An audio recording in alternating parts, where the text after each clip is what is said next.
வணக்கம் பிரதர்ஸ். இப்போ வந்து பார்த்தீங்கன்னா இந்த ஃபார்மில் வந்து பார்த்தீங்கன்னா நான் நிறைய இடங்கள்ல கேட்கும்போது ஒரு விசாரிக்கும் போது பார்த்தீங்கன்னா இந்த ஃபார்மில் வந்து இந்த ஜாதி மதம்ங்கிற ஒரு இது வந்து பார்த்தீங்கன்னா கண்டிப்பாக ஃபில் பண்ணுறது ரொம்ப கஷ்டம். இது குழந்தைங்களுக்கு வந்து அதாவது ஸ்கூல் ஸ்டடீஸில் உள்ளவங்க ஒரு 18 இயர்ஸில் உள்ளவங்க காலேஜ் ஃபஸ்ட்டு அவங்க வந்து இதை ஃபில் பண்ணிடலாம் ஈஸியாக.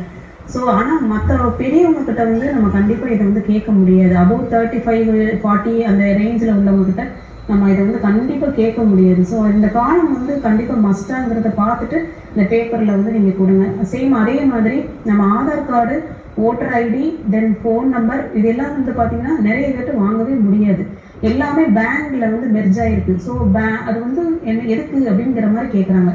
நம்ம வந்து ஒரு ஓட்டர் ஐடி நம்பர் மட்டும் கொடுங்கன்னா நம்ம ஓட்டு கணக்கு பார்க்குறோம், ஸோ எங்களுக்கு ஓட்டர் ஐடி நம்பர் மட்டும் கொடுங்கன்னா கூட கொடுத்துருவாங்க. But Aadhaar card, phone number இதெல்லாம் கேட்கும்போது வந்து எல்லாமே வங்கி கணக்கோட சேர்ந்துருக்கிறதுனால நிறைய பேர் வந்து அதெல்லாம் இல்லை கொடுக்க முடியாது, வேண்டாம், எவ்வளோ பழக்கமாக இருந்தால் கூட அவங்க அதை கொடுக்கறதுக்கு ரொம்ப யோசிக்கிறாங்க.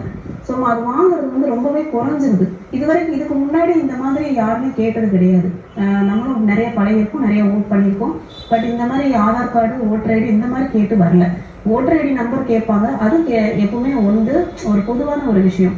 ஸோ இது வந்து கொஞ்சம் நீங்கள் பெரிய இடங்கள்ல வந்து நீங்கள் கொஞ்சம் பேசி கலந்து ஆலோசனை பண்ணி இது எப்படி இது கண்டிப்பாக அந்த மஸ்டா, அந்த காலம் மஸ்டா, பேர் ஓகே, தந்தை பேர் ஓகே, அவங்களுடைய எஜுகேஷன் ஓகே, ஜாதி மதம், அடுத்து வந்து ஆதார் கார்டு கண்டிப்பாக நமக்கு தேவைப்படாது. ஏன்னா இப்போதைக்கு கேட்டால் கண்டிப்பாக வந்து மெம்பர்ஷிப் ஆகிறது வந்து ரொம்ப அவங்க யோசிக்கிறாங்க. ஸோ நீங்கள் ஓட்டர் ஐடி மட்டும்னா கூட எல்லாருமே ஓட்டர் ஐடி நம்பர் வந்து கொடுத்துட்றாங்க.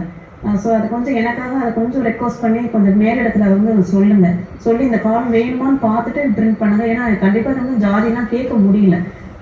ஸோ எனக்கு கொஞ்சம் கரெக்ஷன் மட்டும் எனக்கு பண்ண வேண்டியது செஞ்சு கொடுங்க. தேங்க்யூ.